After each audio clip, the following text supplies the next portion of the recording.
Michael, grabe. Kuya. Ayan. Kuya Nel. Yan, first time ko itong gagawin. First time ko itong interviewin, bro. Kasi kadalasan sila Jomar, sila Dan. Kaya sila yung mga na-interview ko. Pero ngayon, since mainit-init ito sa social media Umuusok pa kuya si Michael eh.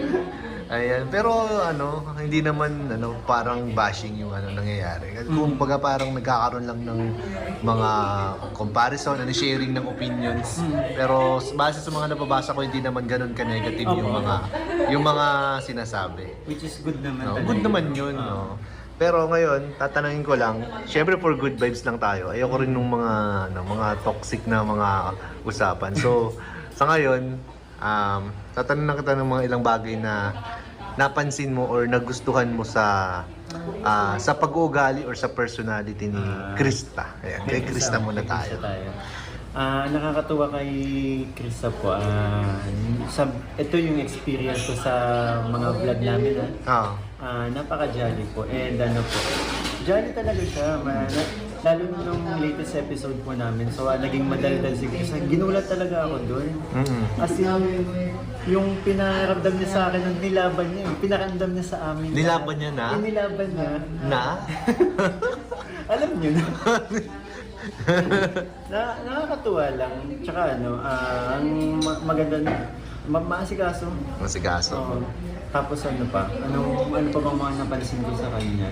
Bukod sa yun nga, sobrang magaan kasama si Krista. Tsaka may narinig din ako na pag nagbablog daw hindi masyado kailangan ng support ni Kalinga Prab, ng director. Talagang dire-diretso lang ang Sa vlog. mga hindi po nakakaalam, parang nangyari kasi ng mga vlog namin, parang kami na yung gumawa ng flow ng wala nang hindi na wala nang guide si Kalinga Prab. Kasi usually pag may mga vlog na ganyan, minsan nawawala ng sinasabi. Ayan, so dyan papasok sa Kalinga Prab, pag-usapan niyo itong ganito. Pero sa inyo, dire-diretso talaga. Nakakatuwa. And yun yung parang kaya ang nangyari kay Kalinga Prab nung parang nanonood na lang siya. Wala na siyang ibang ginawa kundi kiligin na lang. Oo. Kita namin yung mga kilig ni Kalinga Prab eh. Ayan po, grabe ang napansin mo kay Sabi ko na ba, maasikaso si... Ano pa yung ibang nakita mo sa kanya na usually ngayon mo lang nakita sa mga beneficiary? Yung ngayon lang nakita, ba? Siguro yung yung pagiging niya. Totoo. Kasi hindi ko ngayon, siyempre masasabi ko pagiging totoo kasi hindi ko naman po ganun nakakausap yung ibang mga angels, di ba?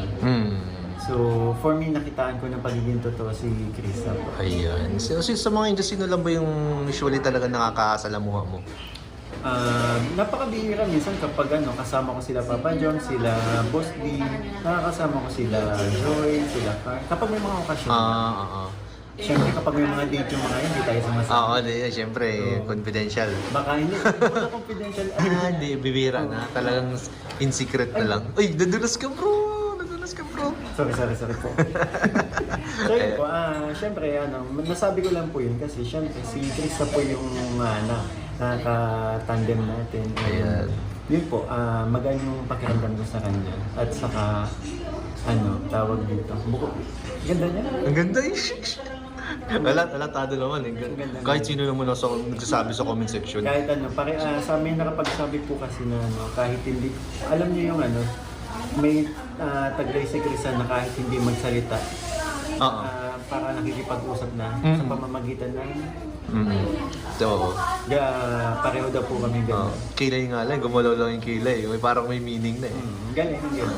So ayan po sinabi po ni Kalingap Mikoy yung kanyang mga nagustuhan po sa personality ni Krista. Pero ngayon